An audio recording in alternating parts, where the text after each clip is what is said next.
Excellencies, today we are focused on saving our citizens and economies from the effects of the global pandemic. Equally important is to keep our focus on fighting climate change.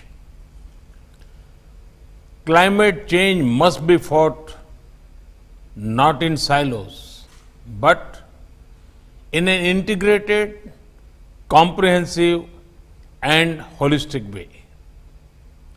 Inspired by our traditional ethos of living in harmony with the environment and the commitment of my government, India has adopted low carbon and climate resilient development practices. I am glad to share that India is not only meeting our Paris Agreement targets, but also exceeding them. India has taken concrete action in many areas.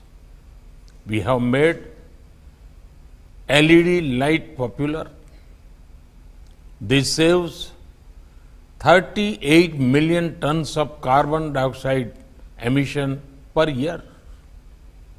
Smoke-free kitchens have been provided to over 80 million households through our Ujjwala scheme. This is among the largest clean energy drives globally. There are efforts to eliminate single-use plastics. Our forest cover is expanding. The lion and tiger population is increasing. We aim to restore 26 million hectares of degraded land by 2030. And we are encouraging a circular economy. India is making next generation infrastructure such as metro networks, waterways, and more. In addition to convenience and efficiency, they will also contribute to a cleaner environment. We will meet our goal of 175 gigawatt of renewable energy well before the target of 2022. Now, we are taking a big step ahead by seeking to achieve 450 gigawatts by 2030. Your Majesty, Excellencies, the International Solar Alliance is among the fastest growing international organizations with 88 signatories. With plan to mobilize billions of dollars, train thousands of stakeholders, and promote research and development in renewable energy, the ISA will contribute to reducing carbon footprint. One more example is the Coalition for Disaster Resilience Infrastructure. 18 countries, including 9 from among the G20 and 4 international organizations, have already joined the coalition. CDRI has started work on increasing resilience of critical infrastructure.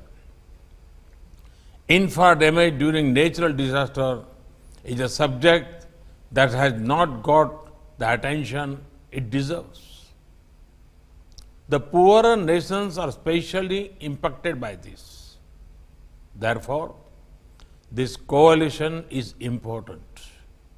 Your Majesty, Excellencies, this is the best time for further increasing research and innovation in new and sustainable technologies.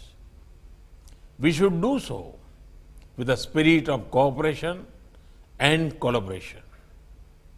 The entire world can progress faster if there is a greater support of technology and finance to the developing world. Your Majesty, Excellencies, for humanity to prosper, every single individual must prosper. Rather than seeing labor as a factor of production alone, the focus must be on the human dignity of every worker. Such an approach would be the best guarantee for safeguarding our planet.